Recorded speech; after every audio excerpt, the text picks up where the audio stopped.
Assalamualaikum warahmatullahi wabarakatuh. Waalaikumsalam warahmatullahi wabarakatuh. Alhamdulillahirrabbilalamin. Saya Hendy Arfiansyah bisa bertemu kembali dalam acara Bincang Pengawasan. Alhamdulillah di hari yang penuh berkah ini sedikit mendung Bapak Ya. Dalam segmen kali ini Bincang Pengawasan, acara Bincang Pengawasan ini kita akan membahas tema yaitu tentang KMA 94 tahun 2021 bersama Bapak Imron Fauzi. Ya. Assalamualaikum Bapak. Waalaikumsalam warahmatullahi wabarakatuh. Sebelum kita membahas, kami izin untuk memperkenalkan diri. Bapak Imron Fauzi ini adalah auditor Madya. Betul. Yaitu perannya adalah pengendali teknis di Inspektorat Wilayah 2 Bapak ya. Betul. Iya. Sebelum kita membahas tentang KMA nomor 94 tahun 2021, Sobat Ijen dimanapun berada ini ingin lebih tahu, mengenal Bapak, lebih mengenal tentang biografi Bapak. Silakan Bapak. Baik. Assalamualaikum warahmatullahi wabarakatuh. Perkenalkan, nama saya Imron Fauzi, SE MSI. Lahir di Tasikmalaya tanggal 26 bulan September 1967. NIP saya 19670926 1994 03 1002. Pangkat saya dan golongan pangkat penata pembina tingkat pembina muda, pembina muda ya, pembina utama muda, mohon maaf nih. Pembina utama muda, golongannya 4C. Jabatan saya auditor Madya, pengendali teknis di Inspektorat Wilayah 2. Itu Pak, pengendali teknis ya di iya. Wilayah 2. Itu Pak mungkin sebagai gambaran. Sebelum kita membahas melanjutkan tentang biografi Bapak, Ya. Bapak untuk gimana proses untuk masuk ke inspektorat dulu, gimana sejarahnya Pak?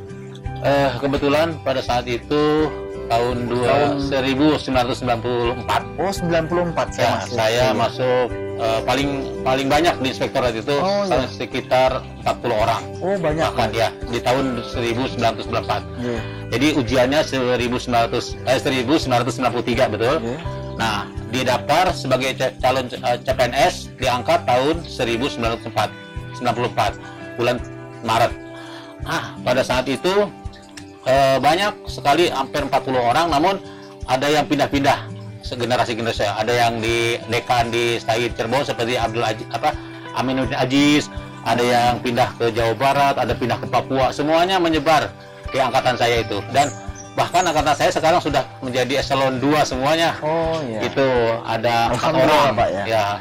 Yaitu ada di Biro Keuangan, Biro Perencanaan, jadi inspektur. Oh iya. Nah itu salah satunya di inspektorat udah angkatan saya itu 3 orang jadi iya, inspektur wilayah itu dan investigasi. Baik. Itu Pak. Baik. Itu Langsung teman-teman Sobat Ijen dimanapun berada, mengingatkan acara Bincang Pengawasan ini pasti tayang di kanal Ijen Inspektorat Jenderal Kementerian Agama setiap hari Selasa dan Jumat jam 10 pagi Bapak. gitu. Dan tolong dibantu like, subscribe, dan share. Iya.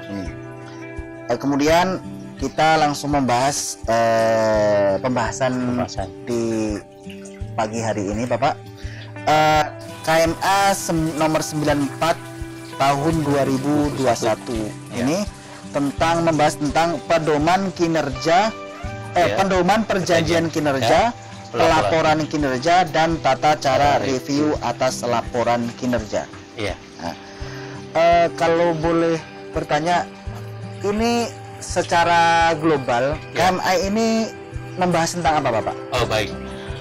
Pada KMA ini sebetulnya ini adalah mencabut KMA sebelumnya Pak. Jadi KMA 702 tahun 2016 tentang pedoman perjanjian kinerja dan pelaporan kinerja serta tata cara review atas laporan kinerja tahun 2016 diganti dengan KMA 94 tahun 2021. Nah, ini ada perbedaan yang sangat signifikan, di mana pada KMA 702 hanya 3 lampirannya.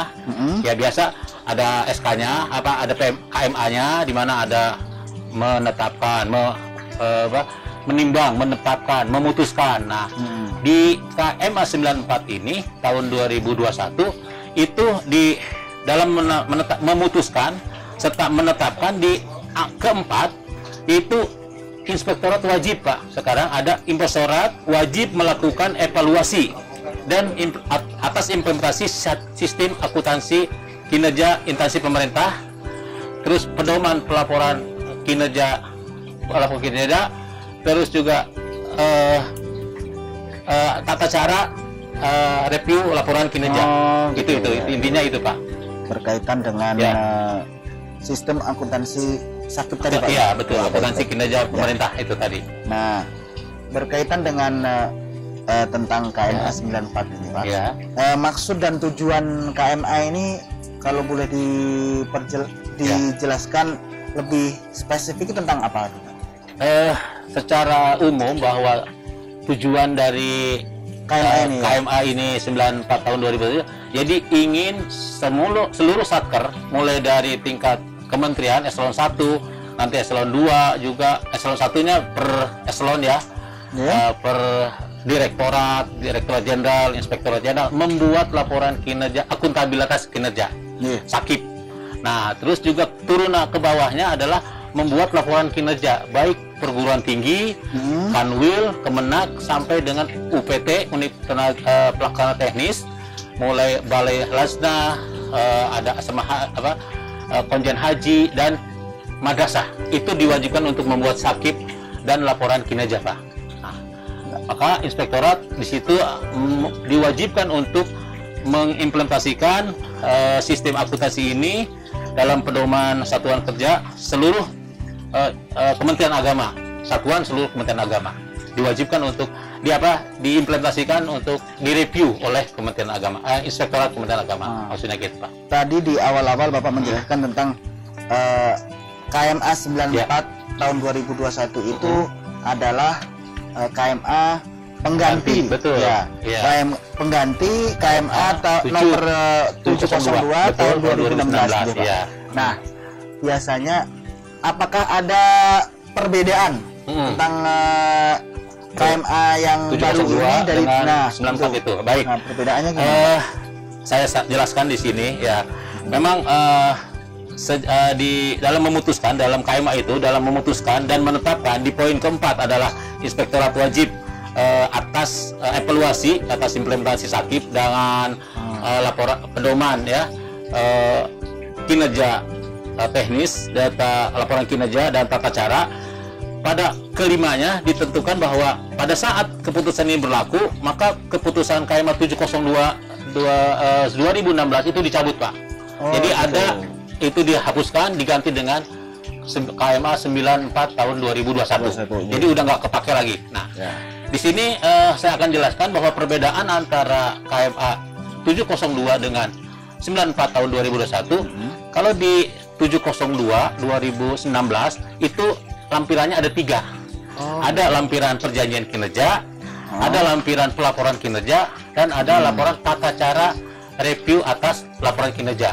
Itu lampiran bentuknya, bukan bab ya. Nah, di KMA 94 tahun 2021 itu per bab, Pak. Ada 5 bab bahkan. Jadi bedanya begitu. Kalau kemarin lampiran, kalau sekarang berbab bentuknya. Jadi lampiran hanya 3 kalau di KMA 702. Kalau di KMA 94 itu ada 5 bab ya. Yang pertama bab pendahuluan. Nah, sebelumnya nggak ada. Di kedua adalah bab pelaporan kinerja ya. Perjanjian kinerja dulu ya. Pertama bab 2 itu sakip. Nah, bab 2 sakip, bab 3 adalah perjanjian kinerja, dan bab adalah pelaporan kinerja, dan kelima adalah tata cara review atas laporan kinerja. Nah, ada 5, Pak. Nah, di situ perbedaannya sangat signifikan. Yang tadinya di bab di KMA 702 tidak ada tentang pendahuluan. Nah, di sana dijelaskan pendahuluan itu ada sampai dengan poin-poinnya, mulai dari latar belakang, maksud dan tujuan, sasaran, luang lingkup, dan pengertian umum istilah-istilah tentang sakit, istilah tentang laporan kinerja, tentang dan lain-lain itu di adanya di bab 1. Ya. Nah, di KMA 702 itu tidak ada tentang pengertian, tentang laporan, tentang dasar hukum atau latar belakang dan sebagainya. Karena biasa kalau bab 1 kan pendahuluan aja ya, meliputi latar belakang, dasar hukum, sistematis. Nah, di laporan kinerja atau KMA 794 tahun 2001 ini bab 1 pendahuluan, di bab 2-nya sakit. Nah, sakit ini kita selama ini madrasah atau perguruan tinggi dan kanwil sudah wajib membuat. Tapi keturunan ke Kemenak, ke UPT, UPT itu kan teknis di asrama haji, ada lasnah, ada balai. Nah, itu semuanya belum menyentuh Pak, sakit itu. Baik. Bahkan kita juga menekankan supaya buat sakit, mereka belum tahu unit-unit UPT, bahkan madrasah juga harus membuat sakit. Sakit itu kan rensranya. Nah, dari sakit itu nanti ada pelaporan kinerja Pak, di bab 3-nya ya. Ada perjanjian kinerja dulu, baru pelaporan kinerja di bab 4-nya. Nah, di bab 5-nya baru tata cara atas review laporan kinerja. Nah, itu perbedaannya yang sangat signifikan lain dengan KMA 702 Pak. Itu yang menjadi penjelasannya. Nanti berkaitan dengan itu yang bab untuk tentang bagi Satkar kita. Ya, betul. Nah, bagi Satkar itu dengan perubahan KMA ke 702 ke 702 ke 94 itu ya. Apa saran Bapak atau langkah-langkah yang harus dilakukan Pak?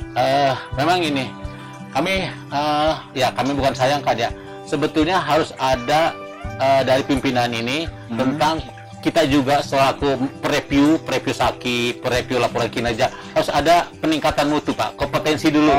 Baik. Nah, selama setahun ini saya mungkin tadi bilang apa saran, apa masukan. Saya ingin semua auditor kenal dengan sakit, ya, kenal dengan laporan kinerja. Kalau laporan keuangan kan sudah given. Karena ada nanti laporan keuangan dengan laporan kinerja tuh berbanding Pak. Kita meriksa keuangannya, evaluasi, bisa meriksa juga kinerjanya, yaitu dengan laporan kinerja tadi. Nah, laporan kinerja itu kan ada bab 1, bab 2, bab 3 itu harus dibuat. Terus ada laporan capaian kinerjanya per triwulan sejauh mana. Nah, karena itu akan mengacu kepada nanti kesakit Pak. Kalau laporan kinerjanya bagus, kesakitnya juga akan menjadi penilaian untuk Kemenpan, dan ini akan berakibat tunjangan kita akan meningkat. Itu tujuannya Pak. Nah, tujuannya untuk tunjangan berarti Pak ya. Jadi sekali lagi, kalau semuanya ini di breakdown ke semua Satkar seluruh Indonesia, baik tingkat 1 kanwil eselon 1, terus kementerian, nanti kanwil, terus UPT perguruan tinggi, PTKN, terus masuk UPT dan madrasah. Kalau itu semuanya tergabung menjadi kementerian sakit kita dinilai Menpan lebih bagus, dan itu saya pernah baca 2024 itu rencananya nilainya 100 sakit kita tuh. Impian-impian kita tuh. Nah, benar. Amin Bapak. Ya, mudah-mudahan tukin kita 2024 jadi 100% gitu Pak. Itu berarti kita masih prosesnya masih sangat panjang sekali Pak. Butuh perjuangan yang sangat masih 4 tahun lagi atau 5 tahun lagi di 2004 ya. Nah, selanjutnya Bapak, berkaitan dengan KMA yang baru ini, implikasinya terhadap Inspektor Jenderal kita dulu apa Pak? Ya, kita sebagai pengawal ya, untuk mendeteksi bagaimana Satker melakukan sakit. Nah, kita tahu aturan udah ada. Nah, tapi membuatnya itu kan aturan itu kan pedomannya. Kalau membuat tuh seperti ini, sistematikanya bab 1 misalnya tentang pendahuluan, bab 2 tentang akuntabilitas, bab 3 tentang perencanaan dulu, bab 2, bab 3-nya akuntabilitas, bab mutu. Sebetulnya itu seharusnya udah given, sudah menjadi konsumsi sehari-hari. Karena itu pekerjaannya yang namanya perjanjian udah direncanakan, dilaksanakan, baru dilaporkan gitu Pak. Itu sakit itu gitu rencananya.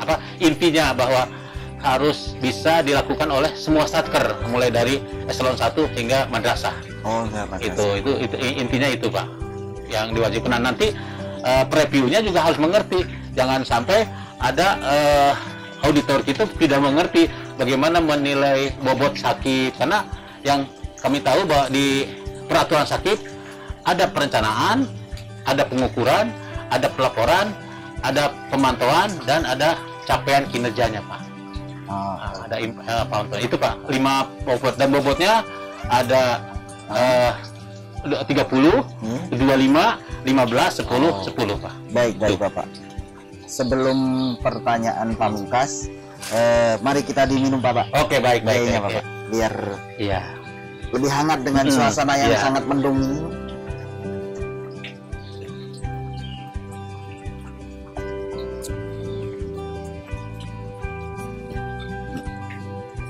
Baik, sebelum kita Sobat Ijen, sebelum kita mengakhiri bincang pengawasan di hari yang spesial ini, saya akan bertanya tentang pertanyaan terakhir ini, Bapak.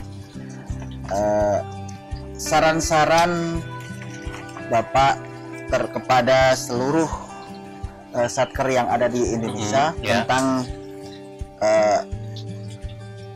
KMA 94 ini, Bapak. Untuk menyikapi, untuk menerapkan KMA 94 tahun 2021 ini, Bapak. Baik, Bapak Ibu yang saya hormati, setelah saya meresum